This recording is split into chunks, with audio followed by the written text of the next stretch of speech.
ಯಾವ ಕೈಯಿಂದ ತೆಗೆದುಕೊಳ್ಳಲಿ? ನಿನ್ನ ಮಾತಿನ ಅರ್ಥ ಸಂಪತ್ತ ಇಂದು ಹೊಲದಲ್ಲಿ ಆ ದೇಸಾಯಿಗೌಡ ಹೇಳಣ್ಣ. ಎಂದು ಹೊಲದಲ್ಲಿ ಆ ದೇಸಾಯಿಗೌಡ ನಿನ್ನ ತಲೆ ತೆಗಿತೀನಿ ಎಂಬ ಕಡೆ ಬಂದ ನಾ ಇಲ್ಲ ನಿನ್ನ ಚಿರಾಡದು ರಕ್ತ ಕುಡಿತೇನೆಂದು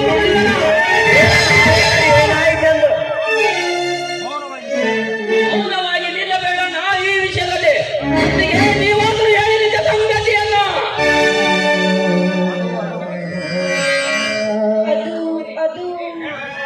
ಅತ್ತಿಗೆ ನುಡಿಯದರು ಶಬರಿ ನನ್ನ ತಮ್ಮಂದಿರ ಮುಂದೆ ನಿಜ ಸಂಗತಿಯನ್ನು. ಅತ್ತಿಗೆ ನೀವು ನಿಜ ಸಂಗತಿಯನ್ನು ಈ ಸದ್ಯದ ಹೇಳದಂದರೆ ದಿನಾಲೂ ಶ್ರೀದೇವಿಯನ್ನು ಪೂಜಿಸುತ್ತಿರುವ ದೇವಿಯ ಮೇಲೆ ಆಣೆ ಆಗಿದೆ ನೋಡಿ. ಅತ್ತಿಗೆ ಏನಾಯ್ತೆಂದು ಇಂದು ಆ ದೇಸಾಯಿಗೌಡ ನಮ್ಮ ಊರು ಮುಂದಿನ ಹೊಲದ ಹತ್ತಿ ಬೆಳೆಯನ್ನ ಸರ್ವನಾಶ ಮಾಡಿದ್ದಾನಪ್ಪ, ನಾಶ ಮಾಡಿದ್ದಾನೆ.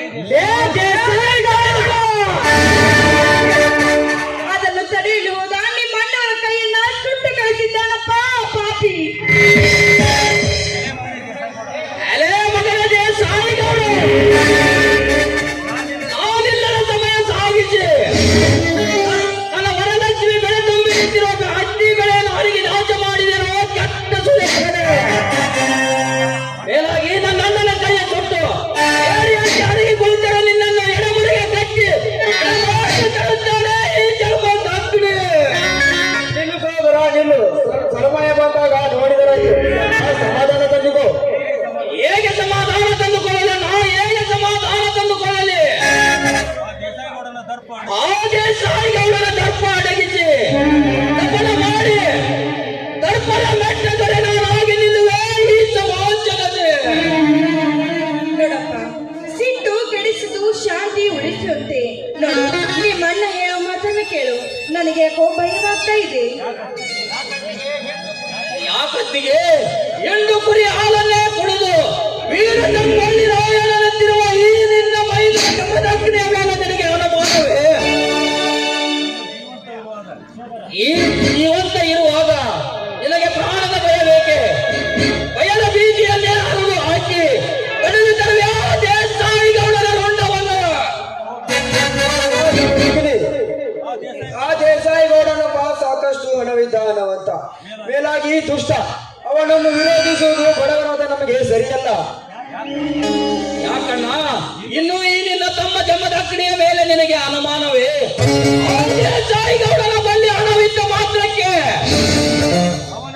ಅವನ ಹರಿದು ಆಸ್ತಿಗೆ ಹಾಕುವ ಶಕ್ತಿ ನಿನ್ನ ತಮ್ಮನ ತೋಳಗಳ ಬಲದಲ್ಲಿದೆ.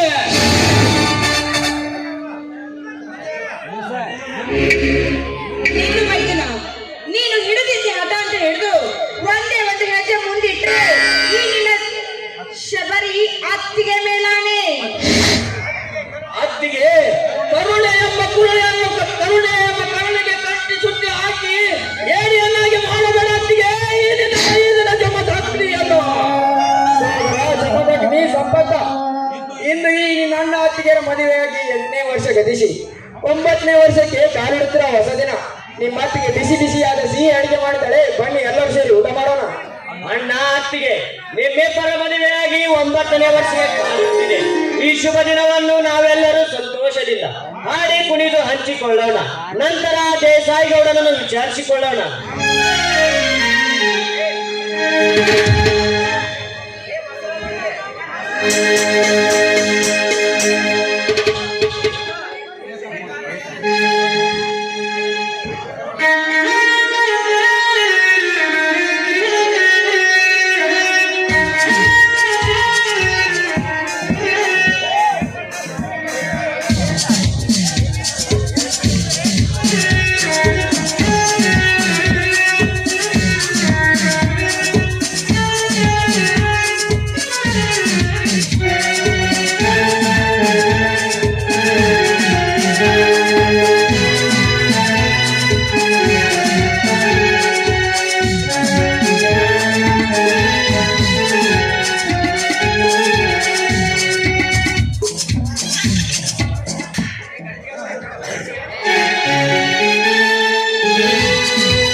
ನಮಗಾಗಿ ಬಂತು ನಮ್ಮ ಜೀವನದಾಗದಂತು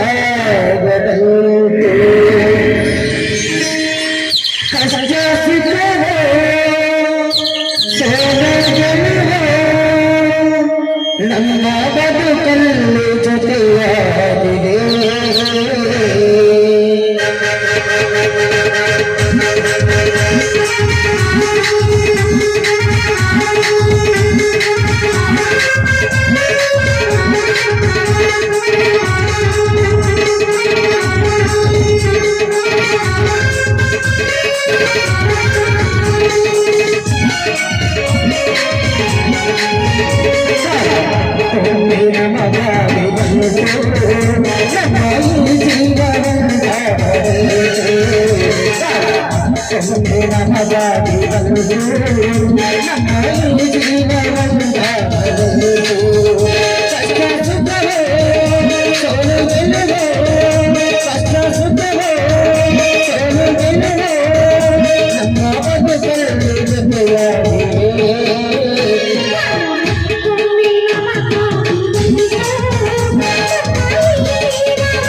ಭೂಮಿಯನ್ನು